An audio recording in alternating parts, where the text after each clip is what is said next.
कुछ काल तक विश्राम कर लेने पर उन महाबली महात्मा पांडवों को राजा धृतराष्ट्र तथा भीष्म जी ने बुलाया। धृतराष्ट्र बोले, कुंती नंदन युधिष्ठिर, मैं जो कुछ कह रहा हूँ उसे अपने भाइयों से ही ध्यान देकर सुनो। कुंती नंदन, मेरी आज्ञा से पांडु ने इस राज्य को बढ़ाया और पांडु ने ही जगत का पालन किया। मेरे भाई पांडु बड़े बलवान थे। राजन, वे मेरे कहने से सदा ही दुष्कर कार्य किया करते थे। कुंती कुमार, तुम भी यथासंभव शीघ्र मेरी आज्ञा का पालन करो, विलंब न करो। मेरे दुरात्मा पुत्र दर्प और अहंकार से भरे हुए हैं। युधिष्ठिर, वे सदा मेरी आज्ञा का पालन नहीं करेंगे। अपने स्वार्थ साधन में लगे हुए उन बलाभिमानी दुरात्माओं के साथ तुम्हारा फिर कोई झगड़ा न खड़ा हो जाए, इसलिए तुम खांडव प्रस्थ में निवास करो। वहां रहते समय कोई तुम्हें बाधा नहीं दे सकता, क्योंकि जैसे वज्रधारी इंद्र देवताओं की रक्षा करते हैं, उसी प्रकार कुंती नंदन अर्जुन वहां तुम लोगों की भली भांति रक्षा करेंगे। तुम आधा राज्य लेकर खांडव प्रस्थ में चलकर रहो। फिर धृतराष्ट्र ने विदुर से कहा, विदुर, तुम राज्याभिषेक की सामग्री लाओ, इसमें विलंब नहीं होना चाहिए। मैं आज ही कुरुकुल नंदन युधिष्ठिर का अभिषेक करूंगा। वेद वेत्ता विद्वानों में श्रेष्ठ ब्राह्मण, नगर के सभी प्रमुख व्यापारी, प्रजावर्ग के लोग और विशेषतः बंधु बांधव बुलाए जाएं। तात पुण्याह वाचन कराओ और ब्राह्मणों को दक्षिणा के साथ 1 सहस्त्र गौएं तथा मुख्य मुख्य ग्राम दो। विदुर, 2 भुजबंद, 1 सुंदर मुकुट तथा हाथ के आभूषण मंगाओ। मोती की कई मालाएं, हार, पदक, कुंडल, करधनी, कटिसूत्र तथा उदरबंध भी ले आओ। 1008 हाथी मंगाओ, जिन पर ब्राह्मण सवार हों। पुरोहितों के साथ जाकर वे हाथी शीघ्र गंगा जी का जल ले आएं। युधिष्ठिर अभिषेक के जल से भीगे हों, समस्त आभूषणों से उन्हें विभूषित किया गया हो, वे राजा की सवारी के योग्य गजराज पर बैठे हों, उन पर दिव्य चवर ढुल रहे हों और उनके मस्तक के ऊपर सुवर्ण और मणियों से विचित्र शोभा धारण करने वाला श्वेत छत्र सुशोभित हो। ब्राह्मणों द्वारा की हुई जय जयकार के साथ बहुत से नरेश उनकी स्तुति करते हों। इस प्रकार कुंती के ज्येष्ठ पुत्र अजमेर कुल तिलक युधिष्ठिर का प्रसन्न मन से दर्शन करके प्रसन्न हुए पुरवासी जन इनकी भूरी भूरी प्रशंसा करें। राजा पांडु ने मुझे ही अपना राज्य देकर जो उपकार किया था, उसका बदला इसी से पूर्ण होगा कि युधिष्ठिर का राज्याभिषेक कर दिया जाए, इसमें संशय नहीं है। वैशंपायन जी कहते हैं, जन्मेजय, यह सुनकर भीष्म, द्रोण, कृप तथा विदुर ने कहा, बहुत अच्छा, बहुत अच्छा। तब भगवान श्री कृष्ण बोले, महाराज, आपका यह विचार सर्वथा उत्तम तथा कौरवों का यश बढ़ाने वाला है। राजेंद्र, आपने जैसा कहा है उसे आज ही जितना शीघ्र संभव हो सके पूर्ण कर डालिए। वैशंपायन जी कहते हैं, इतना कहकर भगवान श्री कृष्ण ने उन्हें जल्दी करने की प्रेरणा दी। विदुर जी ने धृतराष्ट्र के कथनानुसार सब कार्य पूर्ण कर दिया। उसी समय राजन वहां महर्षि कृष्ण द्वैपायन पधारे। समस्त कौरवों ने अपने सुहृदों के साथ आकर उनकी पूजा की। तब वेदों के पारंगत विद्वान ब्राह्मणों तथा मूर्धाभिषिक्त नरेशों के साथ मिलकर भगवान श्री कृष्ण की सम्मति के अनुसार व्यास जी ने विधि पूर्वक अभिषेक कार्य संपन्न किया। कृपाचार्य, द्रोणाचार्य, भीष्म, धौम्य, व्यास, श्री कृष्ण, वाल्मीकि और सोमदत्त ने चारों वेदों के विद्वानों को आगे रखकर भद्रपीठ पर संयम पूर्वक बैठे हुए युधिष्ठिर का उस समय अभिषेक किया और सबने यह आशीर्वाद दिया कि राजन, तुम सारी पृथ्वी को जीतकर संपूर्ण नरेशों को अपने अधीन करके प्रचुर दक्षिणा से युक्त राजसूय आदि यज्ञ याग पूर्ण करने के पश्चात अवभृत स्नान करके बंधु बांधवों के साथ सुखी रहो।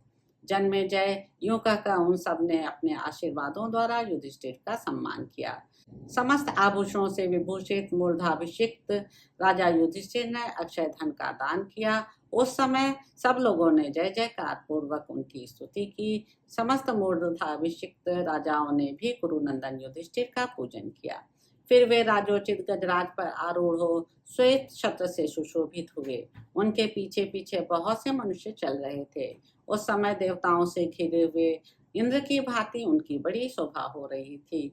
समस्त हस्तिनापुर नगर की परिक्रमा करके राजा ने पुनः राजधानी में प्रवेश किया।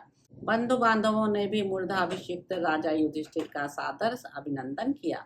यह सब देखकर वे गांधारी के दुर्योधन आदि सभी पुत्र अपने भाइयों के साथ शोकातुर हो रहे थे। अपने पुत्रों को शोक हुआ जानकर धृतराष्ट्र ने भगवान श्री कृष्ण तथा कौरवों के समक्ष राजा युधिष्ठिर से कहा। धृतराष्ट्र बोले, गुरुनंदन, तुमने वह राज्याभिषेक प्राप्त किया है जो अजितात्मा पुरुषों के लिए दुर्लभ है। राजन, तुम राज्य पाकर कृतार्थ हो गए, अतः आज ही खांडव प्रस्थ चले जाओ। नृपश्रेष्ठ, पुरुरवा, आयु, नहुष तथा ययाति खांडव प्रस्थ में ही निवास करते हैं। महाबाहो, वही समस्त पौरव नरेशों की राजधानी थी। आगे चलकर मुनियों ने बुद्ध पुत्र के लोभ से खांडव प्रस्थ को नष्ट कर दिया था। इसलिए तुम खांडव प्रस्थ नगर को पुनः बसाओ और अपने राष्ट्र की वृद्धि करो। ब्राह्मण, क्षत्रिय, वैश्य तथा शूद्र सबने तुम्हारे वहां जाने का निश्चय किया है। तुम में भक्ति रखने के कारण दूसरे लोग भी उस सुंदर नगर का आश्रय लेंगे। निष्पाप कुंती कुमार, वह नगर तथा राष्ट्र समृद्धिशाली और धन धान्य से संपन्न है, अतः तुम भाइयों सहित वहीं जाओ। वैशंपायन जी कहते हैं, जन्मेजय राजा धृतराष्ट्र की बात मानकर पांडवों ने उन्हें प्रणाम किया और आधा राज्य पाकर वे खांडव प्रस्थ की ओर चल दिए, जो भयंकर वन के रूप में था। धीरे धीरे वे खांडव प्रस्थ में जा पहुंचे। तदंतर अपनी मर्यादा से कभी च्युत न होने वाले पांडवों ने श्री कृष्ण सहित वहां जाकर उस स्थान को उत्तम स्वर्गलोक की भांति शोभायमान कर दिया। फिर जगदीश्वर भगवान वासुदेव ने देवराज इंद्र का चिंतन किया। राजन, उनके चिंतन करने पर इंद्रदेव ने विश्वकर्मा को इस प्रकार आज्ञा दी। इंद्र बोले, विश्वकर्मन महामते, आज से वह दिव्य और रमणीय नगर इंद्रप्रस्थ के नाम से विख्यात होगा। वैशंपायन जी कहते हैं, जन्मेजय महेंद्र की आज्ञा से विश्वकर्मा ने खांडव प्रस्थ में जाकर वंदनीय भगवान श्री कृष्ण को प्रणाम करके कहा, मेरे लिए क्या आज्ञा है। उनकी बात सुनकर भगवान श्री कृष्ण ने उनसे कहा। श्री कृष्ण बोले, विश्वकर्मन, तुम कुरुराज युधिष्ठिर के लिए महेंद्रपुरी के समान एक महानगर का निर्माण करो।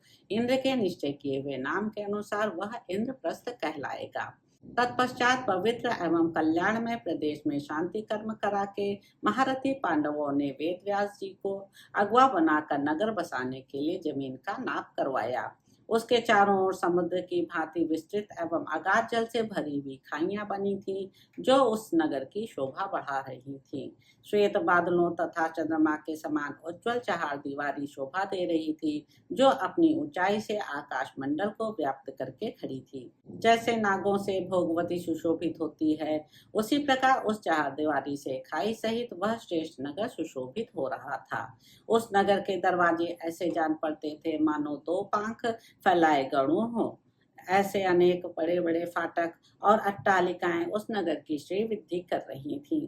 मेघों की घटा के समान सुशोभित तथा मंदराचल के समान ऊंचे गोपुरों द्वारा वह नगर सब ओर से सुरक्षित था। नाना प्रकार के अभेद्य तथा सब ओर से घिरे हुए शास्त्रागारों में शस्त्र संग्रह करके रखे गए थे।